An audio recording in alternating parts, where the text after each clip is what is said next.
Bueno, en realidad antes de empezar con los tejidos no mineralizados, les quería hacer un último comentario sobre los tejidos mineralizados y es esa función también del hueso esponjoso en las superficies de las articulaciones que comenté en algún momento, digamos, o sea, en las puntas de los huesos largos, donde se articulan estos huesos, el hueso es básicamente esponjoso. Eso tiene importancia, digamos, por los fluidos que hay, digamos, que contiene ese hueso poroso, que hace que puedan amortiguarse las tensiones, ¿no?, que recibe el hueso. Eh, entonces, bueno, esa función se cumple bastante eficientemente, digamos, con bueno, esa combinación entre hueso poroso y fluido dentro del hueso poroso, de amortiguación, ¿sí?, de las cargas que soporta el hueso. Bueno, entonces ahora sí, vamos a los tejidos no mineralizados. Bueno, van a ser tejidos, los vamos a clasificar, digamos, en tejidos ricos en colágeno y tejidos elásticos. Siempre los tejidos no mineralizados van a tener mucho colágeno o no tanto colágeno y bastante elastina, digamos. Los tejidos elásticos tienen mucho contenido de elastina. Entonces, el colágeno, ¿sí?, es una cadena, digamos, de aminoácidos. O sea, tiene una estructura jerárquica, ¿sí? Está compuesto por aminoácidos que después, digamos, forman cadenas peptídicas, que 3 de estas cadenas forman una hélice que conforman la molécula de colágeno, y después estas moléculas de colágeno se unen entre sí y forman estas fibrillas, ¿sí?, bueno, ya las mostré cuando me refería al hueso, y después llegamos bueno, a que estas fibrillas también se vuelven a unir entre sí y forman una fibra de colágeno. Y bueno, esas se van a distribuir de manera diferente, digamos, en los diferentes tejidos, ¿sí?, en el tendón, el hueso, etc. Acá tenemos lo que sería la estructura jerárquica de un tendón, donde a partir del tropocolágeno, que es esa triple hélice, ¿sí?, que forma la molécula del colágeno, después es una microfibrilla, después una subfibrilla, otra fibrilla, y así llegamos a la estructura del tendón, que es una estructura jerárquica, que el tendón, digamos, es lo que une la articulación con el músculo, digamos, el hueso con el músculo, y necesita ser muy resistente a la tracción y elástico además. Y bueno, esta estructura permite esas funciones para el tendón, y estas estructuras que la naturaleza diseñó a lo largo de muchísimos años, digamos, pueden servir de inspiración para la creación de materiales sintéticos, ¿sí? Y entonces, pensando en estas estructuras jerárquicas, digamos, se diseñan materiales, ¿sí?, con diferentes niveles de estructura que digamos, tendrían muy buenas propiedades frente a los esfuerzos de tracción. Esta es una estructura que imita, digamos, esta estructura jerárquica del colágeno, del tendón. Bueno, entonces el colágeno, teníamos una cadena que se formaban, digamos, estas 3 cadenas, era el procolágeno, ¿sí? Cuando se hace esa hélice, digamos, me queda la molécula de colágeno, estas se disponen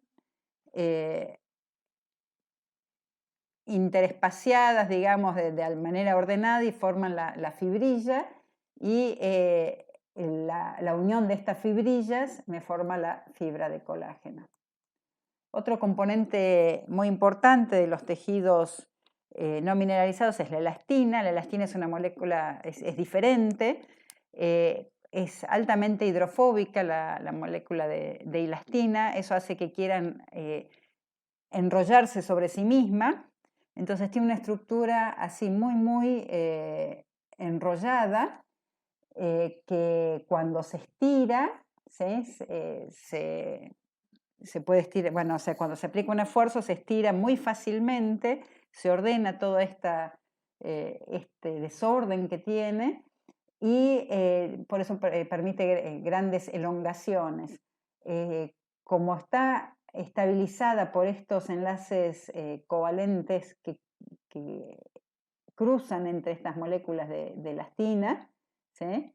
Eso impide que se deshaga el tejido y por lo tanto, digamos, puede estirarse elásticamente y después si uno deja de aplicar el esfuerzo, la elastina vuelve a esta condición de moléculas enrolladas, recuperando su forma inicial, ¿no? Entonces tiene un comportamiento elástico muy importante, se puede estirar mucho y recupera su forma inicial sin gasto de energía, ¿no? Bueno, entonces estas propiedades, ¿sí? A y C, son las principales responsables de la capacidad de recuperación de la forma de la molécula luego de ser deformada. Entonces, bueno, micrografías perdón, del colágeno y de la elastina, ¿sí? El colágeno tenía estas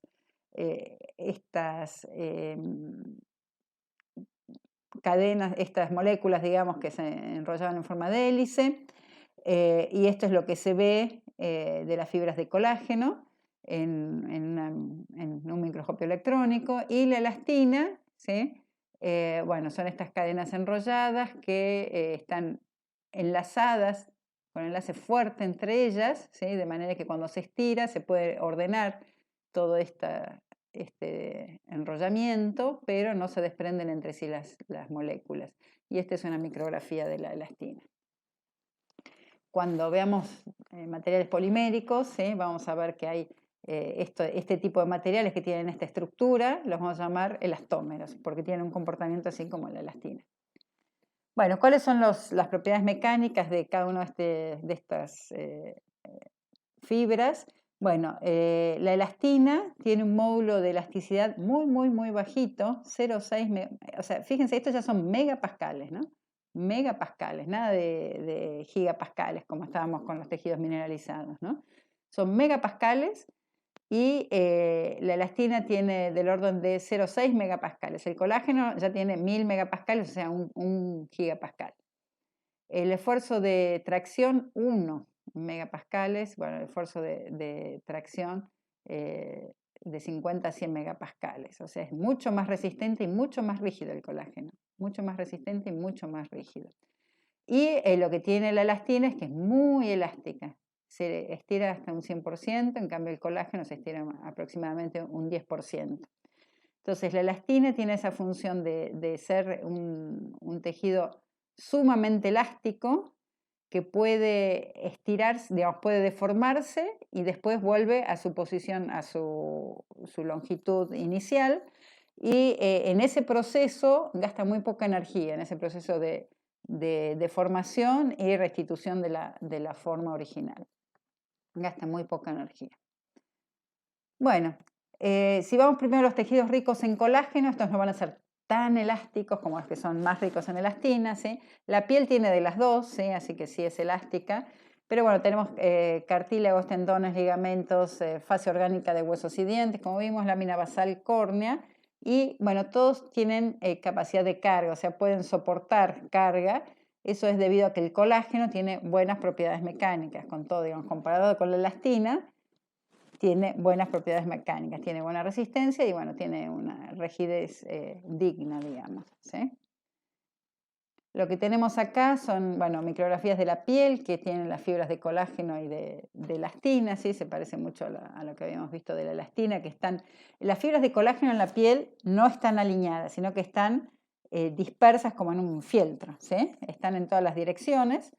En cambio, en los tendones, las fibras están bien alineadas en la dirección donde se va a aplicar el esfuerzo, ¿sí? Tiene esta estructura jerárquica que les había mostrado en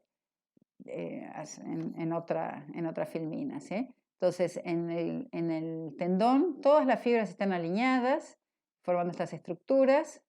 Y eso hace que sea, digamos, que tenga muy buena resistencia en esta dirección. En la piel, digamos, si bien están en diferentes direcciones, ¿sí? Según la región de la piel, va a ser más en una dirección que en otra, ¿no? Acá, por ejemplo, tenemos el ensayo de tracción de piel. Entonces, el colágeno se dispone en un arreglo similar a un fieltro, que consiste en fibras continuas que se disponen al azar, agrupadas en laminillas o películas. Muestra anisotropía mecánica. Eso quiere decir que, bueno, según la dirección en la que yo aplico el esfuerzo, va a tener diferentes respuestas. Y eso es porque, bueno, las fibras de colágeno sí no están totalmente al azar en todas las direcciones, sino que por ahí tienen alguna dirección preferencial. Y lo que vemos en un ensayo de tracción de piel, este es piel abdominal humana, ¿sí? En la dirección vertical, digamos, como es pie-cabeza, y en la dirección perpendicular a la dirección pie-cabeza, ¿sí? Tenemos, bueno, diferentes comportamientos. En un caso es más rígida, que, bueno, no la llamaría, perdón, no la llamaría rígida, sino que, sí, esta es un poquito más rígida, pero bueno, tiene esta característica de que al principio, cuando yo le aplico esfuerzo, digamos, con muy poquito esfuerzo se produce un gran estiramiento y, bueno, recién después de cierto estiramiento empieza digamos, voy a necesitar más esfuerzo para seguir estirándola. O sea, al principio esto es lo que se llama compliancia, ¿sí? La gran compliancia, ese es un bajísimo módulo de Young. Compliancia, o sea, el módulo de compliancia es el inverso del módulo de Young, ¿sí? Y entonces la gran compliancia que se observa a bajas cargas se debe a que las fibras en realidad acá no se están estirando, se están alineando, ¿sí? Entonces acá no tenemos estiramiento de fibras, sino que se están alineando las fibras, ¿sí? Porque eso las fibras de colágeno se están alineando, la elastina no le hace ninguna resistencia, digamos, y recién acá empiezan a estirarse las fibras de colágeno. Y cuando empiezan a, digamos, y acá tenemos una pendiente que está relacionada con el módulo de Young de las fibras de colágeno. Y bueno, tenemos diferente comportamiento en las diferentes direcciones, porque, bueno, la piel, digamos, no es igual en todos lados, y acá esto es lo que quería mostrar en la siguiente filmina. Estas se llaman las líneas, bueno, acá son casi puntitos, digamos, que son las líneas de Langer, que no sé si ustedes conocen, pero esto se obtiene, digamos, en piel cadavérica, se hacen orificios circulares y se ve después qué forma toman, ¿no? Y en general se hacen ovaladitos y esos óvalos van a indicar la dirección de las fibras, ¿sí? Entonces, si acá el circulito se estiró para allá, quiere decir que las fibras de colágeno están básicamente en esa dirección. Y bueno, eso es interesante para los cirujanos, sobre todo porque lo que se recomienda es no cortar las fibras, digamos. Entonces, siempre las incisiones tienden a ser bueno, en la dirección paralela a las fibras. Bueno, y eso, básicamente. Acá tenemos, bueno, la micrografía de la piel en estado normal y la piel estirada, se ve cómo las fibras se alinean, ¿sí? Y bueno, tenemos el colágeno, ¿sí? Distribuido, no se lo ve todo en la misma dirección como sería en el tendón, ¿sí? Sino que está, bueno, distribuido entre la elastina y están de manera que, digamos, permite primero un estiramiento, o sea, un ordenamiento de las fibras y recién después se estiran, ¿no? Por eso tiene ese comportamiento mecánico donde al principio del estiramiento no parece como que uno no le aplica ningún esfuerzo y pueden estirarse. Bueno, respecto de los tendones, ¿sí? Acá no tenemos las fibras tan desordenadas, sino que están bien alineadas, ¿sí? Entonces es mucho más chiquito la zona donde se produce este alineamiento de las fibras, ¿sí? Acá tenemos el módulo de Young. En esta zona, digamos, tenemos un módulo de Young de 1 gigapascal, que es similar al de las fibras individuales. Y luego, bueno, las fibras empiezan a romperse y por lo tanto, bueno, tenemos este comportamiento de la curva. Los tendones unen a los músculos a los huesos, bueno, y permiten mover el hueso a la estructura, y después los ligamentos unen a los huesos entre sí, tienen más o menos la misma composición que los tendones, ¿sí? Y bueno, en general la función es de unir estructuras y mantenerlas estables con las articulaciones, en las articulaciones.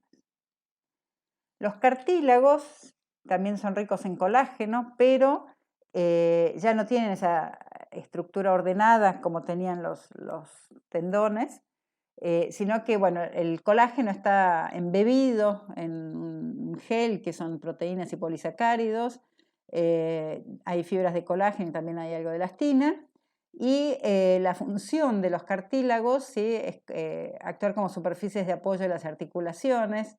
Deben tener, digamos, un coeficiente de fricción bien bajito y, digamos, bueno, actúan a compresión y, bueno, además algunos mantienen la forma de estructuras, ¿sí?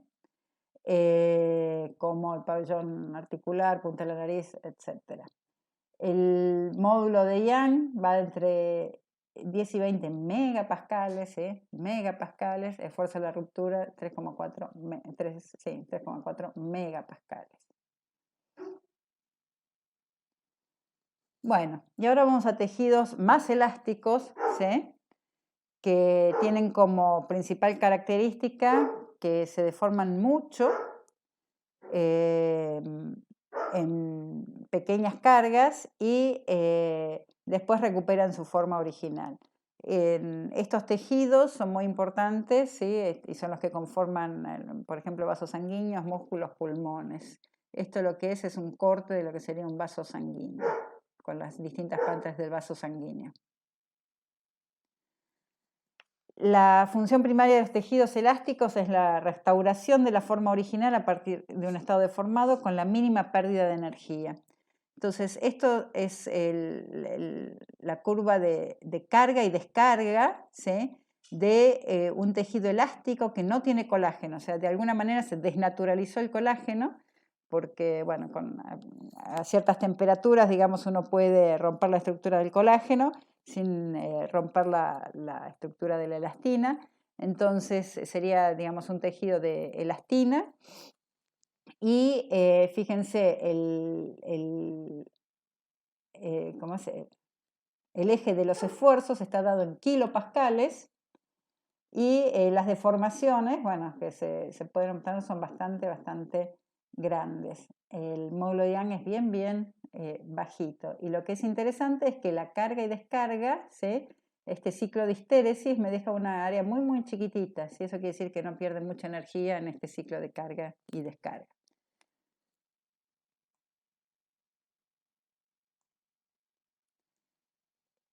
Respecto a los vasos sanguíneos, esto es lo que da el esfuerzo de formación, digamos, el gráfico de esfuerzo de formación de vasos sanguíneos.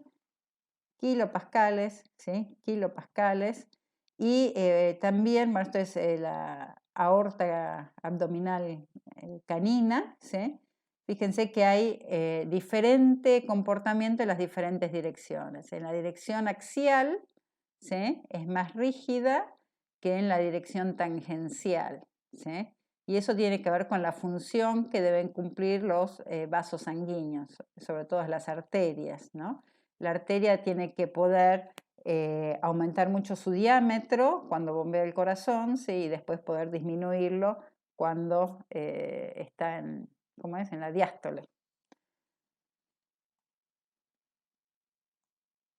De esta manera, bueno, acá me quedó mal el dibujito, pero el cartelito, Pero esto es el contenido de elastina a lo largo del árbol arterial. ¿Qué significa esto?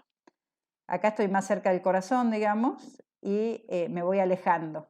Entonces, más cerca del corazón tengo más contenido de elastina. Eso va a hacer que pueda elongarse más la arteria y pueda después recuperar su forma. Y, o sea, va a poder aumentar más el volumen que más lejos del árbol arterial. Entonces, cerca de, digamos, donde la presión sanguínea va a ser más importante en el sístole, bueno, la arteria va a ensancharse mucho, va a actuar como un capacitor para que después, digamos, en la diástole, este capacitor pueda bombear la sangre al resto del organismo. Digamos, de esa manera controla la presión arterial, que no haya tanta diferencia entre sístole y diástole. Bueno, entonces,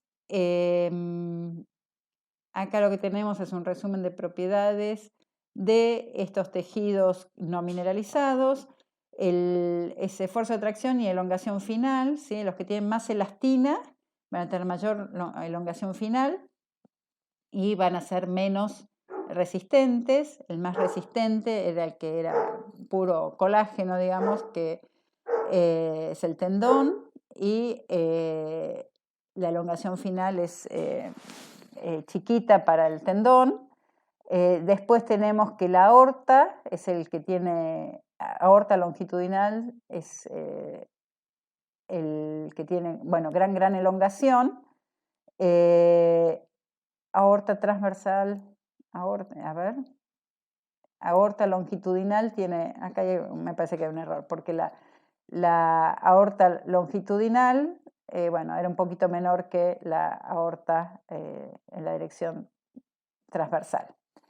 Pero bueno, ambas son muy importantes, ¿sí? Este es un tejido con mucha elastina y la idea de que haya mucha elastina en los vasos sanguíneos, sobre todo en las arterias, es que se pueda regular un poco la distribución de sangre en el organismo con el bombeo del corazón, que no es continuo, ¿no? O sea, es con determinada frecuencia. Bueno, terminamos entonces con la descripción de los materiales naturales, estructura y propiedades, y me despido entonces. Adiós.